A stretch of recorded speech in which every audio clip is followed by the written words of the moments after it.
GIS की online study में मैं रामपाल भारती कक्षा 10 सीबीएसई के सभी विद्यार्थियों का एक बार पुनः हार्दिक स्वागत करता हूं। और हमने नेताजी शर्मा कहानी शुरू कर रखी है। तीसरे राउंड में ये रिवीजन चल रहा है और बेसिकली जो वस्तुनिष्ठ प्रश्न है वो कैसे हमारे सही हों, इस आधार पर यह तैयारी चल रही है और इसका तीसरा भाग लेकर मैं आपके बीच उपस्थित हूँ। देखिए, हमने कहानी को कहाँ तक पढ़ लिया है कि कस्बा है, उसकी विशेषताएं, रेखा चित्र कस्बे का बार बार बताने की ज़रूरत नहीं है, और साथ ही साथ वहाँ मूर्ति किस प्रकार से बनी, किसके दिमाग में ये विचार आया, जल्दबाजी में कैसे बनी, मूर्ति पर क्या नहीं था और जो नहीं था उसकी पूर्ति कौन करता है। पान वाले तक बात पहुँच गई। पान वाले ने हवलदार साहब को बताया है कि कोई कैप्टन है जो जिसके चश्मे की दुकान है, वो चश्मे चेंज करता है। और उसके बाद कहानी आगे क्या बढ़ती है। हवलदार साहब को ये सब कुछ बड़ा विचित्र और कौतुक भरा लग रहा था, आश्चर्यचकित लग रहा था। इन्हीं ख्यालों में खोए खोए, ख्याल यानी विचार, और ख्याल में ख पूरा, ये बात शुद्धिकरण के लिए इंपॉर्टेंट है। ख्याल यानी विचार और ख्याल अगर आधा ख्याल आता है तो ख्याल यानी तमाशा। इन्हीं ख्यालों में ख्याल शब्द क्या, जातिवाद संज्ञा का। इन्हीं ख्यालों में खोए खोए पान के पछ चुकाकर चश्मे वाले की देशभक्ति के समक्ष नतमस्तक होते हुए वह जीप की तरफ चले, फिर रुके, पीछे मुड़े और पान वाले के पास जाकर पूछा, क्या कैप्टन चश्मे वाला नेताजी का साथी है? हवलदार साहब ने मन ही मन पान वाले के प्रति श्रद्धा व्यक्त की, नतमस्तक हुए, उसकी नेताजी के प्रति जो समर्पण भावना है उसको उन्होंने स्वीकार किया और उसकी समर्पित भाव को अपने हृदय से लगाया। और वो पूछते हैं कि क्या कैप्टन चश्मे वाला नेताजी का कोई साथी है? अर्थात नेताजी सुभाष चंद्र बोस ने सिंगापुर में आज़ाद हिंद फौज बनाई थी, महिलाओं के लिए रानी लक्ष्मीबाई रेजिमेंट बनाई थी, और मोहन सिंह ने सहयोग किया था, और साथ ही साथ रासबिहारी बोस ने भी सहयोग किया था। क्या कोई इनमें से कैप्टन भी रहा हो? शायद हो सकता है। क्या कोई साथी है? या आज़ाद हिंद फौज का भूतपूर्व सिपाही? पान वाला नया पान खा रहा था। पान वाले के तो एक ही काम है पान खाने का, पता नहीं बेचता भी या नहीं बेचता है, खुद ही खा रहा है, थर्ड टाइम पान खा रहा है। पान पकड़े, अपने हाथ को मुंह से 1.5 इंच दूर रोककर वो पान खाने की कोशिश कर रहा था कि पान को यहां रोका। उसने हवलदार साहब को ध्यान से देखा, पहली बार ऊपर से नीचे तक। ये आदमी पीछे पड़ गया, तो सब कुछ खोज खबर लेकर ही रहेगा, इस प्रकार से देखा। फिर अपने लाल काले बत्ती से दिखाई और मुस्कुराकर बोला, नहीं साहब, वो लंगड़ा क्या जाएगा फौज में, पागल है पागल। वो देखो आ रहा है, आप उसी से बात कर लो, फोटो वोटो छपा दो उसका कहीं। एक देशभक्त का मजाक उड़ाया जा रहा है और वास्तव में आज के दिन हो भी यही रहा है। जो देश के प्रति समर्पित भाव के साथ कार्य करता है, देशभक्ति की भावना रखता है, आजकल उन लोगों का मजाक उड़ता है। तो यहाँ पर पान वाले द्वारा देशभक्त का मजाक उड़ाया जा रहा है। देखो क्या कहता है, नहीं साहब, साहब को क्या लिखा है, साहब, वो लंगड़ा क्या जाएगा फौज में, पागल है पागल है। वो देखो वो आ रहा, आप उसी से बात कर लो और एक काम करो, फोटो वोटो छपा दो उसका कहीं कि देखो ऐसे कार्य करता है। हवलदार साहब, हाँ ऊपर को पान वाले के द्वारा एक देशभक्त का इस तरह मजाक उड़ाया जाना अच्छा नहीं लगा। एक तो अपने क्रांतिकारी स्वतंत्रता सेनानी महान देशभक्त थे, जिसने सिंगापुर जाकर अंग्रेजों के खिलाफ लड़ाई लड़ने के लिए आज़ाद हिंद फौज का गठन किया, जान हथेली पर रखी। ऐसे महान सेना नायकों के लिए, महान स्वतंत्रता सेनानियों के लिए, महान राष्ट्र नायकों के लिए ऐसे विचार रखना क्या किसी को शोभा देता है? पान वाले द्वारा एक देशभक्त का इस तरह मजाक उड़ाया जाना अच्छा नहीं लगा। मुड़कर देखा तो अवाक रह गए, आश्चर्यचकित रह गई। ओह, एक बेहद बूढ़ा मरियल सा लंगड़ा आदमी। यहां से प्रश्न शुरू हो रहा है, कैप्टन चश्मे वाले का रेखा चित्र लिखिए, 2 नंबर का प्रश्न। और वस्तुनिष्ठ कैसे बनेगा वो भी बताऊंगा। कैप्टन चश्मे वाले का स्केच यहां से शुरू होता है। कैसा व्यक्ति है वो? एक बेहद बूढ़ा मरियल सा, मरियल गुणवाचक विशेषण हो सकता है, लंगड़ा आदमी, सिर पर गांधी टोपी और आंखों पर काला चश्मा लगाए, एक हाथ में एक छोटी सी संदूकची जिसमें चश्मों की फ्रेम है और दूसरे हाथ में एक बांस पर टंगे बहुत से चश्मे लिए अभी अभी एक गली से निकला था, है ना, चश्मे लिए रहता था। यहां तक आपका रेखा चित्र हो जाएगा। अब देखो, अगर ऑप्शन में बनेगा प्रश्न, एमसीक्यू बनेगा, वस्तुनिष्ठ प्रश्न बनेगा, तो कैसा बनेगा कि पान चश्मे वाले की रेखा चित्र की कौन सी विशेषता है या नहीं है। नहीं है में ऑप्शन मिलेंगे आपको, मरियल सा था, ब लंगड़ा था, स गांधी टोपी पहनता था और द आंखों पर काला चश्मा लगाया था और ये उपयुक्त सभी, तो उपयुक्त सभी हो जाएंगे, समझ गए। और या एक इसमें से हटाकर लिखेगा अगला, तो आपको वो लिखना है, ठीक है। और अब एक बंद दुकान के सहारे अपना बांस टिका रहा था, तो इस बेचारे की दुकान भी नहीं, फेरी लगाता है।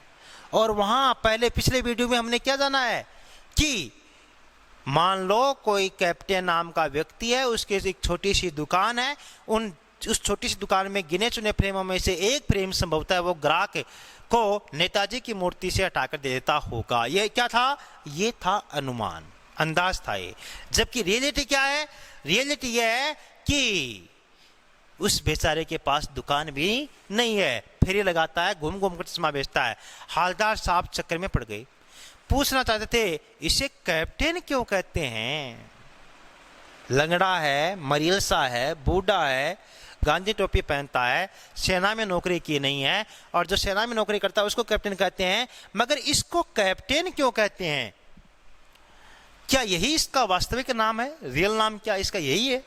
लेकिन पालवाने ने साफ बता दिया था कि अब वह इस विषय में और बात करने को तैयार नहीं है, कि पान वाले के, कैप्टन चश्मे वाले के संबंध में मुझसे अब बात मत करना, अब आप उसी से बात करना। और ड्राइवर भी बेचैन हो रहा था, बेचैन, बे उपसर्ग है, बे क्या है? उपसर्ग, चैन क्या है? मूल शब्द। इसी कारण चैन पर 2 मात्रा, एक ही ऐ की मात्रा हो गई और ये बे उपसर्ग हो गया, है ना, शुद्धिकरण में इंपॉर्टेंट है। काम भी बहुत था, इस कारण उन्हें अब वहां से निकलना था।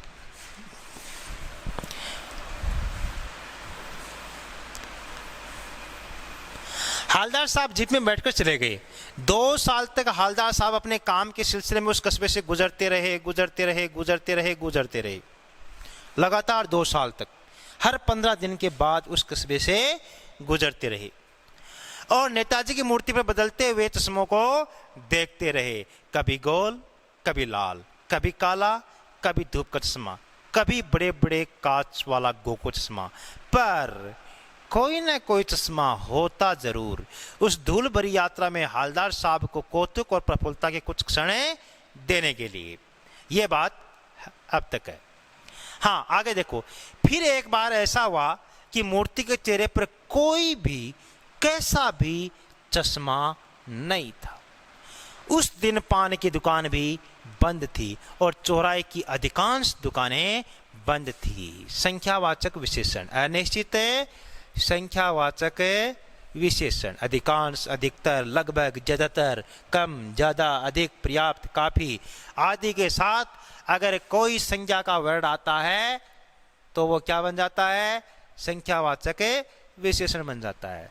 कम दूध है तो परिमाणवाचक विशेषण, और कम दुकान है तो संख्यावाचक विशेषण। हाँ, 2 साल के बाद एक दिन ऐसा आया कि उस नेताजी की मूर्ति पर कैसा भी चश्मा नहीं था, न लाल, न काला, न चौड़ी फ्रेम का, न सकरी फ्रेम का, न चौकोर और न गोगो चश्मा, कैसा भी चश्मा नहीं था। और उस दिन चौराहे की अधिकांश दुकानें बंद थी, पान वाले की दुकानें बंद थी। पूछे तो किससे पूछे? आगे देखो, अगली बार भी मूर्ति की आंखों पर चश्मा नहीं था। 15 दिन बाद फिर से हवलदार साहब उसी कस्बे से गुजरते हैं। हवलदार साहब ने पान खाया और धीरे से पान वाले से पूछा। धीरे से क्यों?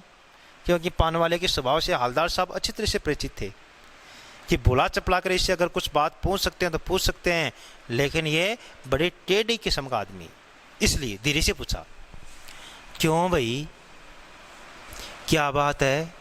आज तुम्हारे नेताजी की आंखों पर चश्मा नहीं है? पान वाला उदास हो गया।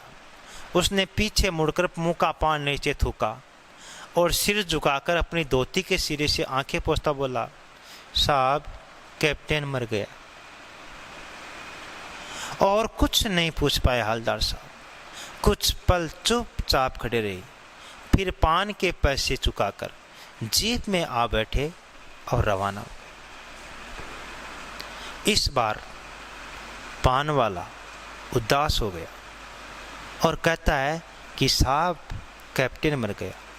और ये बात कहते कहते उसकी आंखों में आंसू आ गए, क्योंकि किसी व्यक्ति की क्या कीमत होती है ये तब पता चलता है जब वो व्यक्ति हमारे बीच नहीं रहता है। और इस बात को पान वाला अच्छी तरीके से जान गया था कि वो एक कितना सच्चा, अच्छा और सच्चरित्र, सद्विचारों का, महान देशभक्तों का सम्मान करने वाला व्यक्ति था, जो अब हमारे बीच नहीं रहा। तो ये सोचकर और उसकी आंखों में आंसू आ गए और क्या बोला, साहब, कैप्टन मर गया। और कुछ नहीं पूछ पाए हवलदार साहब। कुछ पल चुपचाप खड़े रहे, पान के पैसे दिए और जीप में आ बैठ के रवाना हो गए। बार बार सोचते क्या होगा उस कौम का जो अपने ही देश की खातिर घर, गृहस्थी, जवानी, जिंदगी सब कुछ होम देने वालों पर भी हंसती है और अपने लिए बिकने के मौके ढूंढती है। दुखी हो गए। 15 दिन बाद फिर उसी कस्बे से गुजरे। अब देखो क्या होगा उस कौम का। कौम कौन? हम 140 करोड़ भारतीय। हम भारतीयों का क्या होगा? जिन स्वतंत्रता सेनानियों ने, राष्ट्र नायकों ने, क्रांतिकारियों ने, देशभक्तों ने इस देश के निर्माण के खातिर, इस देश की आज़ादी के खातिर अपना घर गंवा दिया, अपनी गृहस्थी गंवा दी, अपनी जवानी लगा दी, अपना पूरा जीवन बिता दिया। होम का मतलब है न्योछावर, सर्वस्व समर्पण कर दिया। उन लोगों पर आज हम हंसते हैं और अपने लिए बिकने के मौके ढूंढते हैं। आज हर व्यक्ति अपने आप को बिकाऊ साबित किए हुए, उसको देश से कोई मतलब ही नहीं। देश की संस्कृति से, कला से, विज्ञान से, साहित्य से, खेत से, खलिहान से, सेना से, किसी से कोई मतलब नहीं। अपने लिए बिकने के मौके ढूंढ रहे हैं लोग कि कोई हमें खरीद लो, हम बिक जाएंगे, हमारा कोई मूल्य नहीं है। दुखी हो गए। 15 दिन बाद फिर उसी कस्बे से गुजरे। कस्बे में घुसने से पहले ही ख्याल आया, ख्याल यानी विचार। और ख्याल क्या आएगा कि कस्बा आएगा, चौराहा आएगा, चौराहे पर मूर्ति होगी, लेकिन क्या नहीं होगा? चश्मा नहीं होगा। ये ख्याल आया। हाँ, क्या ख्याल आया देखते हैं कि कस्बे की हृदय स्थली में सुभाष की प्रतिमा अवश्य ही प्रतिष्ठापित होगी। हृदय स्थली का मतलब है बीचों बीच। कस्बे के बीचों बीच सुभाष की प्रतिमा अवश्य ही प्रतिष्ठापित होगी, लेकिन सुभाष की आंखों पर चश्मा नहीं होगा। क्यों? क्योंकि मास्टर बनाना भूल गया और कैप्टन मर गया। सोचा आज वहां रुकेंगे नहीं। ऐसे कस्बे में रुककर क्या करेंगे जहाँ के कस्बे के नागरिकों की आत्मा मर चुकी हो, जमीन मर चुका हो, ईमान मर चुका हो, कि एक कैप्टन जीवित था जो नेताजी की मूर्ति पर चश्मा लगाता रहता था, और जब वो मर गया तो कस्बे में इतने लोग हैं, किसी के जमीन ने ये नहीं कहा कि नेताजी की मूर्ति पर तो चश्मा होना ही नहीं चाहिए। इसलिए क्यों नहीं होगा? क्योंकि मास्टर बनाना भूल गया और कैप्टन मर गया। सोचा आज वहां रुकेंगे नहीं, पान भी नहीं खाएंगे, मूर्ति की तरफ देखेंगे भी नहीं। ये संकल्प लिया। किसने? हालदार साहब ने, कि मूर्ति की तरफ मैं देखूंगा भी नहीं, सीधे निकल जाएंगे। ड्राइवर से कह दिया चौराहे पर रुकना नहीं, आज बहुत काम है, पान आगे कहीं खा लेंगे। सीधी सीधी बात थी ड्राइवर को कि पान आगे खा लेंगे, आज अपन को रुकना ही नहीं। हाँ, आगे देखते हैं। लेकिन आदत से मजबूर आंखें चौराहा आते ही मूर्ति की तरफ उठ गई। हालदार साहब दृढ़ संकल्प करके जीप में बैठे थे कि चाहे कुछ भी हो जाए, मैं नेताजी की मूर्ति की तरफ आज देखूंगा ही नहीं। क्यों? चश्मा तो होगा नहीं, और बिना चश्मे के देखूंगा तो मुझे अच्छा लगेगा नहीं। इसलिए ये दृढ़ संकल्प करके बैठे हुए थे, मगर आंखें आदत से लाचार, न चाहते हुए भी मूर्ति की तरफ उठी गई और कुछ ऐसा देखा कि चीखे, रोको। अचानक आवाज निकली, रोको। ड्राइवर ने सोचा कि कोई दुर्घटना हो गई क्या, या सामने कोई आने वाला आ गया, या हालदार साहब का कोई सामान गिर गया, क्या हुआ सा? जीप स्पीड में थी, तेज गति से चल रही थी। ड्राइवर ने जोर से ब्रेक मारी। रास्ता चलते लोग देखने लगे। जब जोर से ब्रेक मार जाते हैं तो ब्रेकों की आवाज आती है, और ऐसे में राह चलते लोगों ने देखा कि हुआ क्या। जीप रुकते न रुकते, जीप अर्थात पूरी तरीके से रुकी नहीं थी। हालदार साहब जीप से कूदकर तेज कदमों से मूर्ति की तरफ लपके और उसके ठीक सामने अटेंशन में जाकर खड़े हो गए, सीधे जाकर खड़े हो गए मूर्ति को सलाम करने के। मूर्ति की आंखों पर सरकने से बना छोटा सा चश्मा रखा हुआ था, जैसा बच्चे बना लेते हैं। हालदार साहब भावुक है, उनकी आंखों से आंसू निकल रहे हैं। इतनी सी बात पर उनकी आंखें भर। हालदार साहब क्या देखते हैं मूर्ति पर देखते हैं कि जैसे छोटे छोटे बच्चे सरकंडे का चश्मा, लकड़ी का चश्मा बना लेते हैं, वैसा सरकंडे का चश्मा मूर्ति के ऊपर फिट किया हुआ था, बच्चों का बनाया हुआ। और ये देखकर वे मूर्ति के सामने टेंशन में खड़े हो गए और सलाम किया। और इतनी सी छोटी सी बात पर वे भावुक हो गए, उनकी आंखों से आंसू निकल आए। ये एक छोटी सी बात नहीं है, बहुत बड़ी बात है। यहां लिखा है इतनी सी बात पर उनकी आंखें भर आई, नहीं, ये बहुत बड़ी बात है कि देश की नई पीढ़ी, देश की नई जनरेशन जो 0 से 10-15 वर्ष की है, ये जनरेशन भी अपने नेताजी को बिना चश्मे के देखना पसंद नहीं करती। इस कारण इन बच्चों के पास चश्मा खरीदने के शायद पैसे नहीं थे, मगर भावना कितनी मजबूत है। चाहे पैसे नहीं है मगर लकड़ी का सरकंडे का चश्मा लगा दें।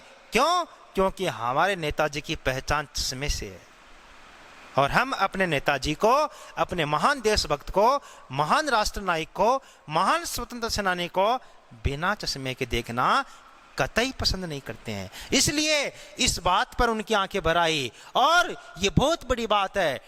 हालदार साहब को पहली बार लगा कि नहीं, मैं गलत सोच रहा था, कि लोग अपने बिकने के मौके ढूंढते हैं, कि लोगों में देशभक्ति की भावना नहीं रही। मेरे देश की नई पीढ़ी में ऐसी भावना है, तो निश्चित रूप से मेरा देश प्रगति की उत्थान पर या प्रगति की सीढ़ियों पर दौड़ेगा, मेरा देश विकास की राह पकड़ेगा, मेरे देश में देशभक्ति की धारा बहेगी। क्यों? क्योंकि देश का बच्चा बच्चा नेताजी से प्रेम करता है, और देश का सामान्य बच्चा भी नेताजी को बिना मूर्ति के देखना पसंद नहीं करता। ये एक बहुत बड़ी बात अपने आप में, ये सोचकर और हालदार साहब की आंखें भर आई। इसी कारण यह बात चरितार्थ होती है कि किसी भी देश की पहचान उसकी भौगोलिक सीमाओं से नहीं होती है, उसके बाहरी आवरण से नहीं होती है, उसके भूभाग से नहीं होती है, बल्कि किसी भी देश की पहचान होती है वहाँ के नागरिकों से, नदियों से, पहाड़ों से, झरनों से, वनस्पतियों से, खेतों से, खलिहानों से। और पहचान होती है कि हम अपने देश के लिए कर क्या रहे हैं, हमारा क्या योगदान है। एक शिक्षक का काम है बच्चों के भविष्य को सुधारना, बच्चों को अच्छा अध्ययन करवाना। एक मजदूर का काम है देश के लिए बिल्डिंग बनाना, देश के लिए सड़कें बनाना, देश के लिए हॉस्पिटल्स बनाना। एक किसान का काम है देश के लिए अनाज उत्पादित करना। हर व्यक्ति को काम दे रखे हैं, और अगर इनमें से कोई भी वर्ग अपना काम नहीं करे तो देश सुचारू रूप से नहीं चल सकता है। इसलिए प्रत्येक व्यक्ति को देश के लिए अपना महत्वपूर्ण योगदान अवश्य देना चाहिए, जैसा कि बच्चों ने किया। बच्चों से जितना बन पड़ा उन्होंने वैसा किया, ये सोचकर हालदार साहब की आंखें भर आई। उम्मीद करता हूं कि पाठ अच्छी तरीके समझ में आ गया होगा, और जो भी ऑब्जेक्टिव टाइप क्वेश्चन मैंने आपको बताए हैं उन्हें छांट कर कॉपी में लिखने हैं, असाइनमेंट के रूप में जमा कराने हैं, और जो भी मैंने डिस्क्रिप्टिव टाइप क्वेश्चन बनाए हैं वे भी लिखने हैं, और नोटबुक में उनके उत्तर लिखने हैं।